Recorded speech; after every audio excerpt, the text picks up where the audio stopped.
First off, I want to tell you guys I'm a graduate of Starlane and Kelly Walsh, so I'm really, really excited about this. And I need 4 volunteers. Somebody be ready, okay? Yes, Dyson. 1, 2, 3, 4, awesome. Okay, don't think too much into this, just kind of off the top of your head. Your number one fear, You're sorry. You're yeah, just you can gonna answer. Yeah, I just have a question for you, so you can answer, sorry. Off the top of your head, no stress, number 1 biggest fear of your life, ever. You're fearless. Nope. Not being successful. Awesome. Failure. That's a tough one, yeah. Same, Okay? I Nothing fearless, like, not even Spiders. like, No fear, Quinn? No. not even like dinosaurs or volcanoes. Not even like your first Starline presentation? Nope. That was very. I'll go jump in a Yeah? volcano if you want me to. It's the first thing I'll do. Okay, well, awesome. Then you want to come stand up here and give this presentation? No. Here's the deal. The number 1 fear of people in America is public speaking. The number 6 fear is death. So at the end of the day, people are more afraid of dying than they are of standing up in front of a group and giving any type of formal or informal presentation. So one of the things that you guys need to know about being here at Starlane is that the best way to get better at presenting is to practice. So you guys have a huge leg up on this. Like I said, part of what I'm doing here is requirements for a final in a public speaking college class. And if you go to college, it's one of those kind of prereq classes you will pretty much take for any degree. Aside from that, should you decide to go into anything from auto mechanics, oil field, I'm sorry, it doesn't matter what field you go into, you will need communication skills. You will need to be able to talk to coworkers and customers and your bosses, and you'll need to be able to communicate ideas effectively. So the skills that you guys are learning here will be incredibly important. From a little bit more of a technical standpoint, when you talk formal presentations like you give here, one of the things that I completely hate, like it drives me crazy, is when somebody stands up and has a terrible presentation aid, because it can make or break your presentation. You can have like a totally rockin' presentation, be awesome, great charisma and everything else, great energy, you can have your audience's attention, and if your presentation aid sucks, you're not gonna keep people's attention. It's just one of those things that can totally tank your presentation. So that's kind of why I'm here, to give you a little bit of information. If you don't like what I have to say, that's fine. Take it or leave it. I'm just kind of here to throw some stuff at you so that maybe you can use it and improve your presentations just that much. There are a few different kinds of presentation aids. We'll just kind of run through those real fast. First, models. This is a 3D representation of something that you create specifically for a presentation. Some of the advantages are, if you are an architect and you're making a sales pitch to investors, it's a lot easier for people to connect with it. They'll engage better if you use something 3-dimensional that they can kind of see, walk through, understand. It's a great attention getter. It keeps people engaged, way better than just standing here preaching at you, right? It's also way easier to illustrate. So at some point in time, you're standing up presenting in front of a bunch of medical students, and you're talking about the skeleton. You can't bring in, hopefully, a real human skeleton, but it will be easier for people to understand if you can kind of show them. Disadvantages. They can be difficult to locate or expensive.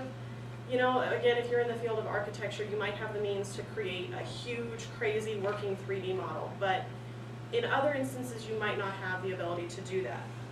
Size is another big thing. Small group of presenters, not going to be a big deal. Huge group of medical students, they may or may not be able to see a model if it's not an appropriate size. Also, unpredictable working parts. Yeah, that's kind of without saying. If you have something that needs to be mechanically effective in your presentation and it fails last minute, your presentation is going to be less successful. Not that you can't pull it off, but just that that's an added thing that you need to kind of consider when you're considering your models.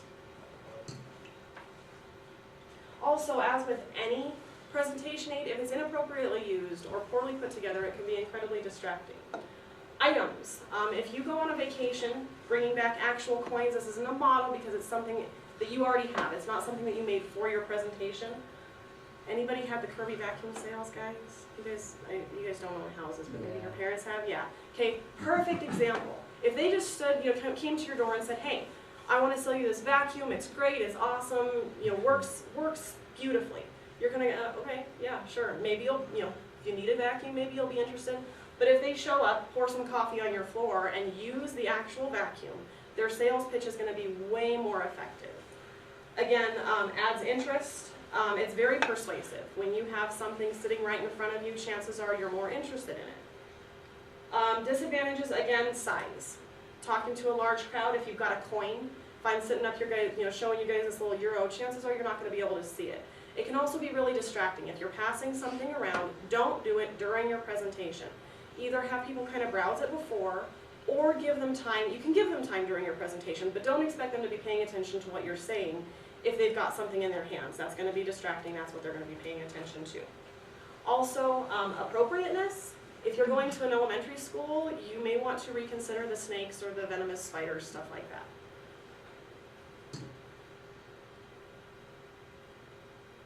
Sorry, this is my first.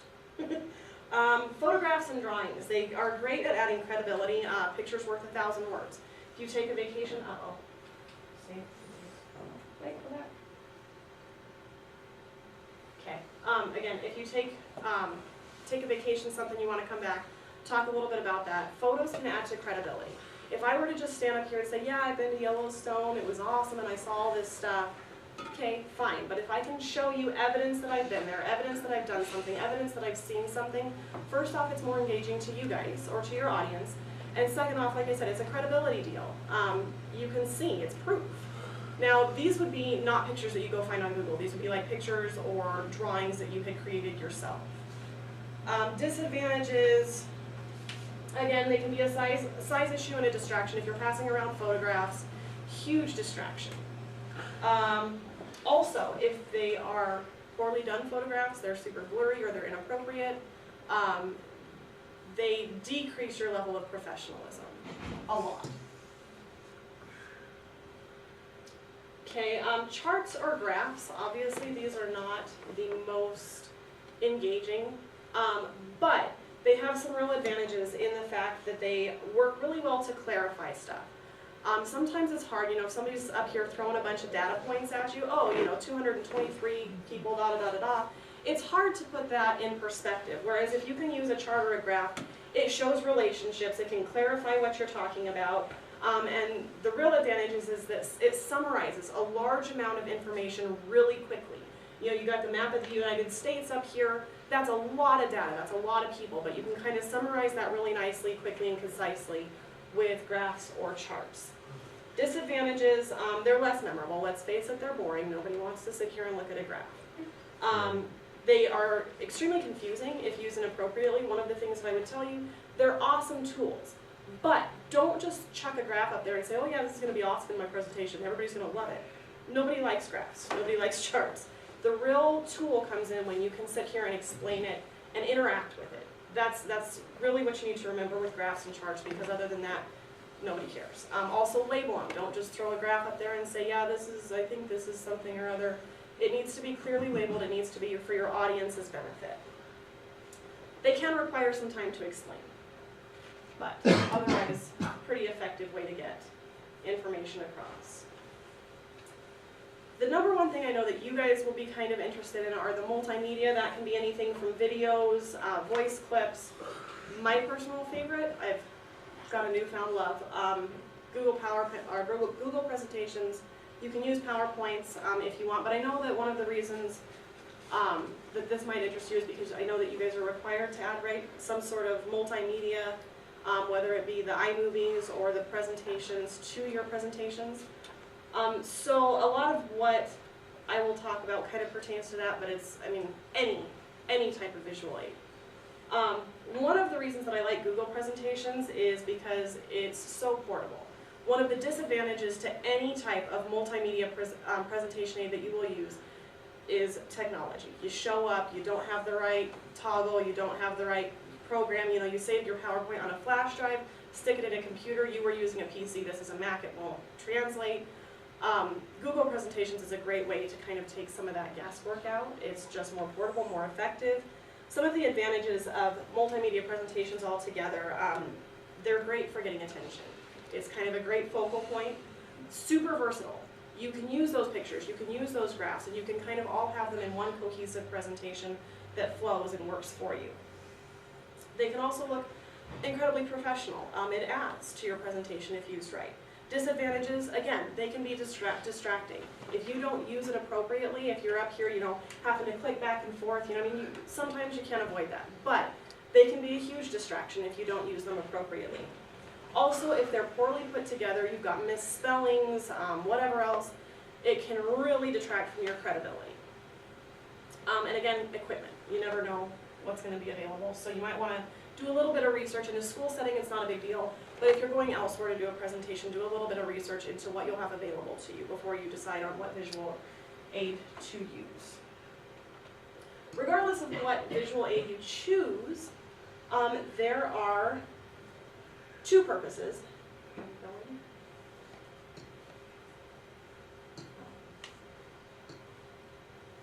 Two purposes and only two purposes to any visual aid that you would include in your presentation. I have to throw a third one in here because your teachers tell you to do it, right? But basically, if your presentation includes information, your presentation aid should serve to clarify or emphasize. That can be emphasizing main points, clarifying data. It's functional. It's something to help you reach your audience and get your point across. This is my made-up word. It is Emotionify. We're just going to roll with it because I love it. If your presentation aid doesn't clarify or emphasize your main points, it should serve to add some type of emotional aspect. Pictures, again, are worth 1,000 words. If your presentation aid doesn't accomplish one of these tasks, don't use one. It's going to be ineffective. Like I said, I know that you're required to use one here, so make sure that whatever you're throwing into your presentation aid meets one of these requirements, that it does something, that it's not just there to distract your audience. Now, in any good presentation aid and presentation technique, Aristotle came up with this theory, and it says that you can talk to people on 3 different levels. You've got logos, ethos, and pathos, and the first of those is logos. That's a logical appeal. When you're talking to somebody, those are going to be your charts and graphs. This is what makes sense. You're making a sales pitch, this is cheaper, it makes sense this way. Second is an ethical appeal. The one that I think of when I think about this are those commercials for the kids in Africa. It might not make a lot of sense for you to donate your money to some kid that you've never even met before in a completely foreign country. So a logical appeal may not work well for that, but when you start talking ethics, you throw a picture of a starving little boy or of a little girl drinking out of dirty, gross water. Ethically, people are going to say, man, it is morally right for me to help that kid. Sorry. Third is your emotional appeal. Okay, it might not make, or the one that I think of when I think of emotional appeal, really, the ASPCA commercials, they've got the sad little dogs and you kind of cry a little bit. It might not make much sense to you to donate a bunch of money to dogs. Morally, you may not feel obligated to rescue this matted, gross little creature. But you throw those pictures of those dogs behind bars up there and people, it tugs at your heartstrings. People are going to have a reaction to that. A good presentation includes all 3 of these elements in some way, shape, or form. This is where, again, your multimedia presentation aids can really help you out. If your presentation is mostly about data, kind of dry, throw a few pictures in there, but make sure they have a purpose, and that can really round out your presentation. Follow good design principles. In Slideology, the art and science of creating great presentations, Nancy Dewar writes, to succeed as a presenter, you must think like a designer. When you create 2-dimensional presentation aids, think about the arrangement and placement of visual elements. Likewise, you need to consider how your aid will nourish your presentation. That do anything for you? Okay, did you even hear anything that I said? Yeah. Probably not. Was it kind of easier for you to just read off the board? Maybe might have been a little bit easier for you, or you might have just completely disengaged. At this point in time, I might as well just hand you a paper, because it will be more interesting for you to just sit there and read my paper than to have to sit here and watch me read this to you. It's just altogether ineffective. It's a lot of information thrown up on a slide. It doesn't do anything for me. It's not helping me out, and in fact, I've accomplished 2 things. One, I've completely lost all of you guys, and second off, I'm standing up here completely disengaged with you. This does absolutely nothing for me. And if your presentation looks like this, scrap it and start over. It's good information, but completely ineffective presentation technique. When it comes down to using your presentation aids effectively, you've got this great presentation put together, you've spent hours on timing and everything else. to effectively use your presentation aid, practice, practice, practice. Like really, you can't practice enough. Outline your presentation. You guys might use notes, and that's kind of a format that I'm more comfortable with. This is kind of newer for me. It's an outline, kind of hard to see, but not scripted. Super not scripted. I've presented this like 20 times. My husband is completely bored to death. And it's different every time because it's outlined. Include cues for your visual aids in your outline. So when I'm standing up here, I've got these red slide cues. Nothing worse in the world than be sitting up here giving this killer presentation and you're rocking it. Yeah, this is awesome. And then you look up and you realize that your slideshow's like six slides behind you, and then, oh God. And anything that you could have added to your presentation with your slideshow is completely gone and lost by that point in time. So, save yourself the trouble. Include those cues for your presentation in your outline on your note cards. It can be something as simple as a little red bullet. Something that will tell you when to interact with your presentation. Also, practice with your visuals. Whether you guys have the point or not, I don't know, of using timing through your presentation.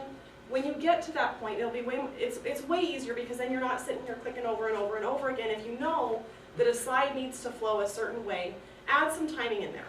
That throws a wrench into it though, because that means that when you're practicing, whether you're practicing in front of a mirror or hopefully not to your husbands and wives yet, but at some point in time, you may or may not get the timing right if you don't practice with your visual aid. Last but not least, this is the book required reading for my class. One chapter is on visual aids, so this book has a ton of information. If you guys are interested in improving your style, your technique a little bit, I would highly recommend checking this out. E-reader, I think it was like 23 bucks, but it's got a lot of great information. So, that being said, I guess, questions? Confusing.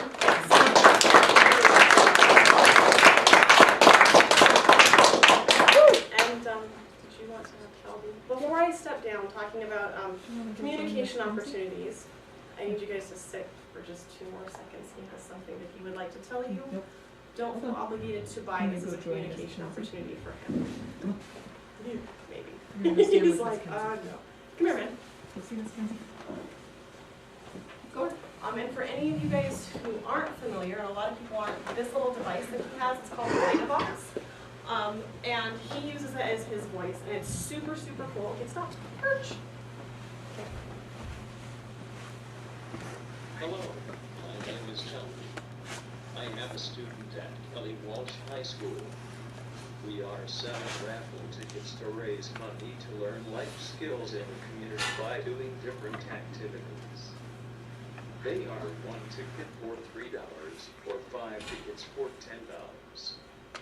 Thank you. That's our spiel.